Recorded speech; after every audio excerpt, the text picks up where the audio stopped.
Ah, Senator. What a lovely surprise to see you here. I'm delighted that you accepted my invitation after all. I'm aware that you... Oh? My sincerest apologies. I didn't mean to startle you. It's just so noisy in here that this seemed like the easiest way to strike up a conversation. I failed to consider that not everyone is as acclimated to telepathic communication as my contemporaries. Come, join me on the balcony for a spell, so we can talk the old-fashioned way. Right this way?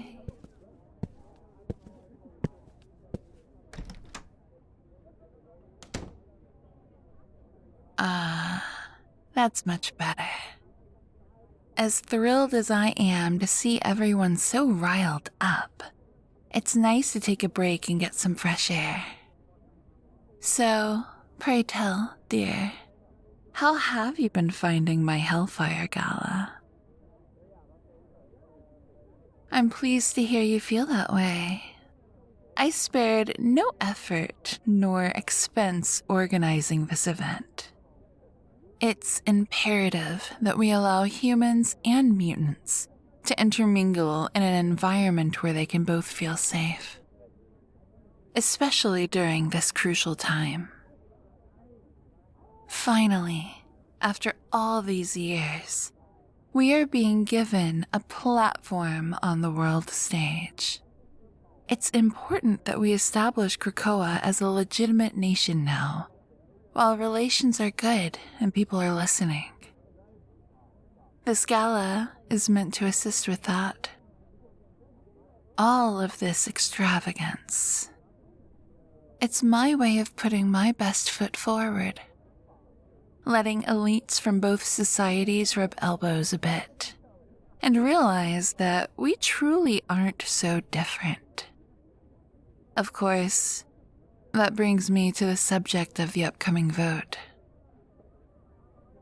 Yes, I suppose my reasons for asking you here were rather transparent, weren't they? Even so, I hope that tonight's festivities have won you over, even if only a bit. I know that you've publicly voiced your intention to vote nay. Strictly for bureaucratic reasons, yes. But please understand that for us mutants, this is more than a simple vote.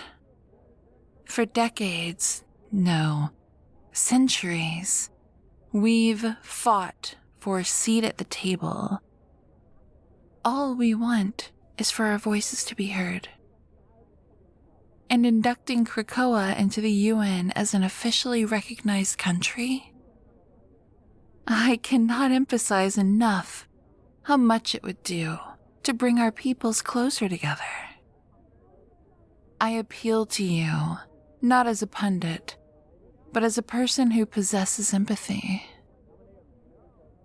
When the time comes, will you be on the right side of history? I see. Yes, I understand how something like that could tie your hands. You're in a precarious situation politically, and voting incorrectly here could threaten your re-election.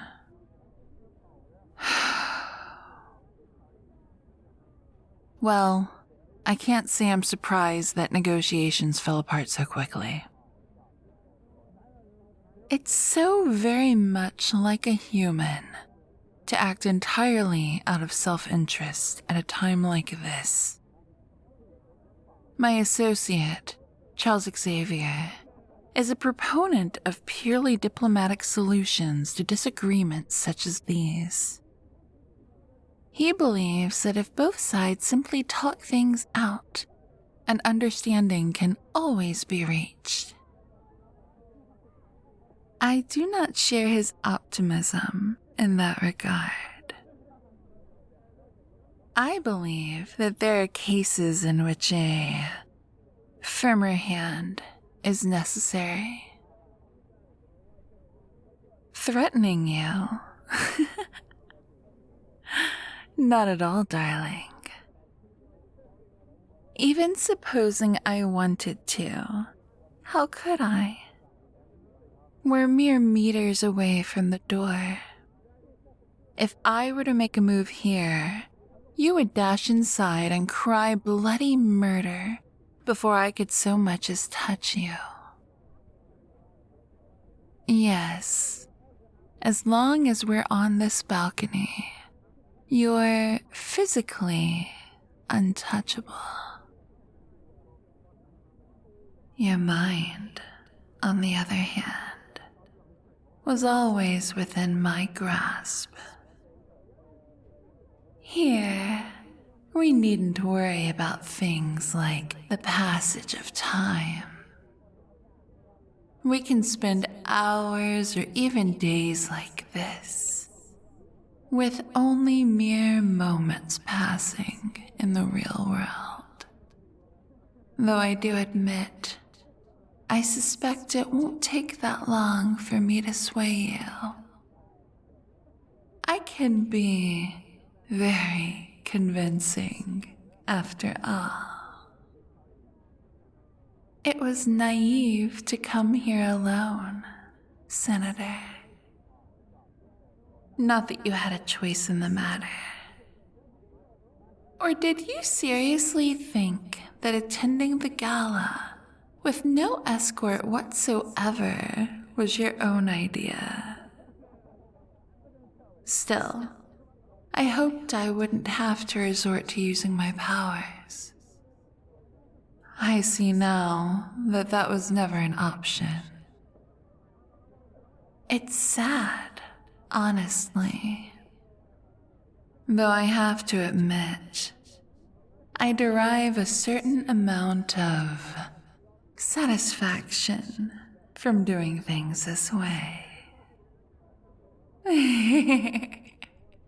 I have to say, this is unexpected.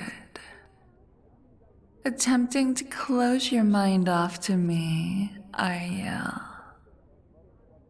Perhaps you aren't as ignorant of us mutants as I took you to be. With that being said, it's still a feeble attempt at resistance. It's adorable and a little pathetic. You don't seem to understand how us telepaths operate. Allow me to enlighten you. There is no closing your mind to me, Senator. At least, not for someone like you. I can read your every thought like a book. Play back your every memory like a recording. Know every sensation you're feeling before you even comprehend them yourself. Right now, I can feel fear emanating from you, but also a tingle of something else. Is that curiosity?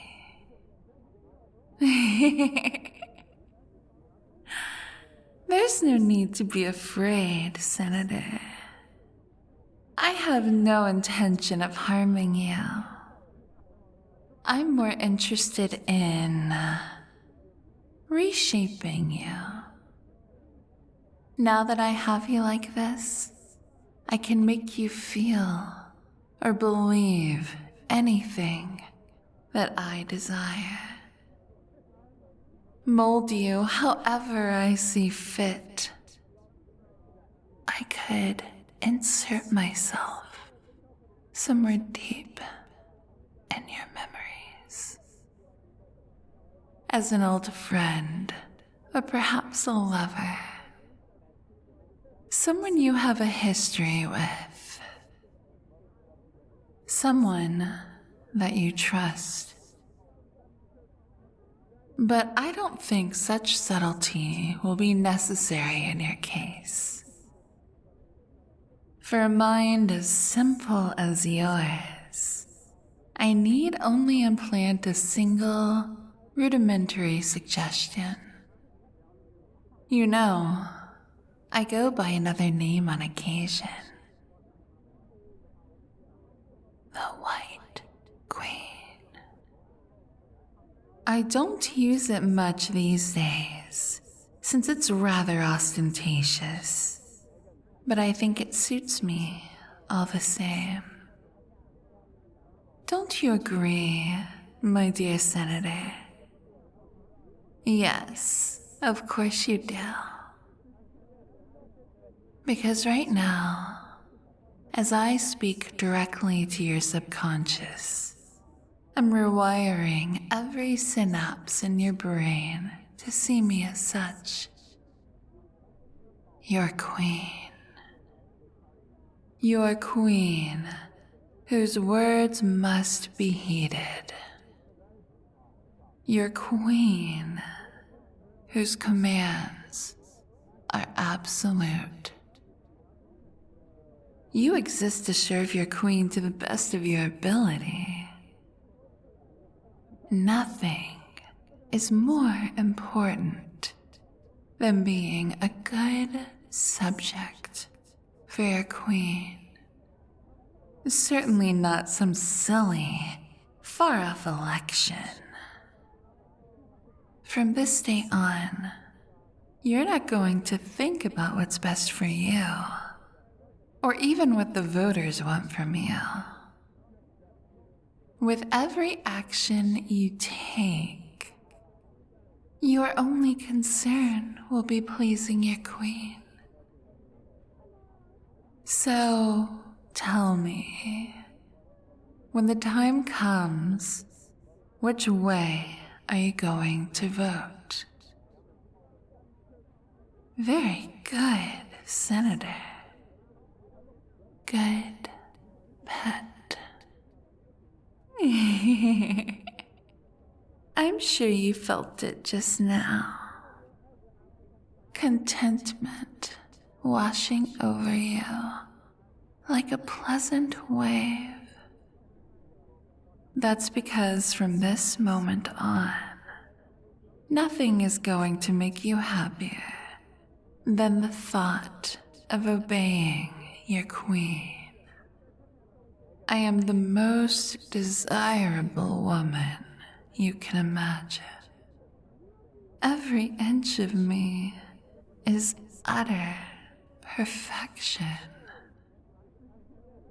My eyes, my voice, my hair, and of course, the sensation of my touch on your feeble mind.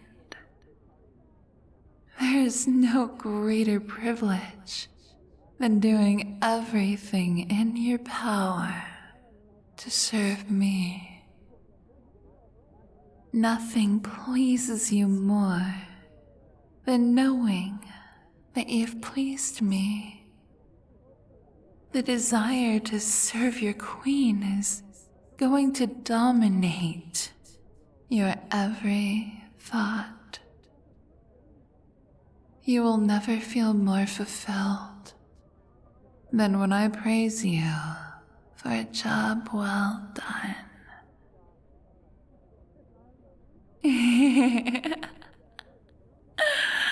Yes. Good pet, Senator. I can feel my suggestions settling in nicely.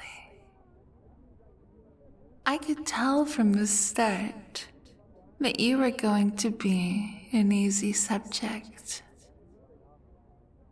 It certainly doesn't hurt that you were already hopelessly attracted to me without any meddling on my part. Oh, yes, I noticed. I didn't need my powers to catch you staring at me from halfway across the ballroom. Oh, don't look so embarrassed, dear.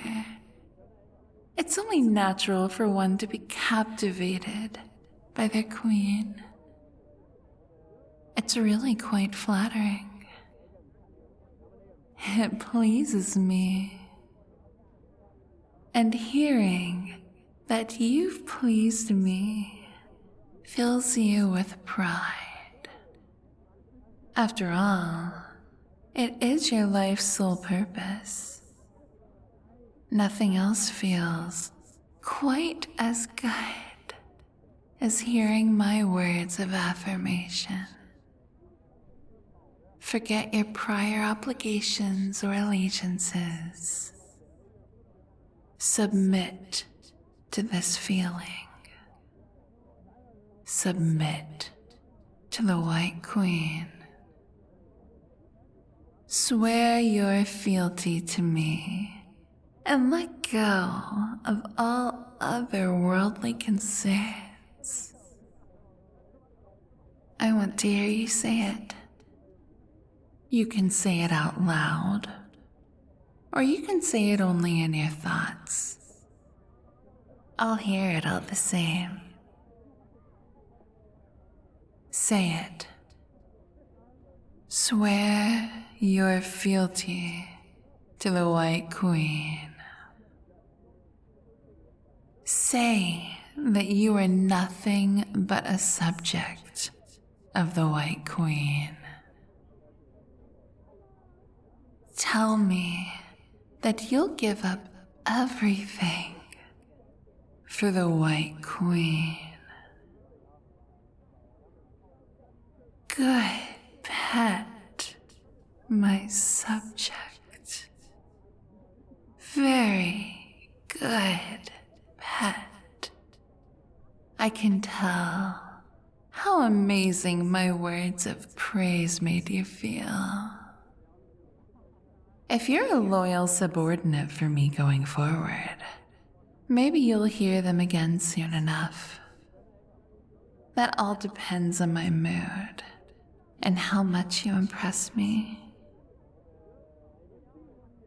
For now, I think my mission here has been accomplished. Momentarily, I'm going to return you to the waking world.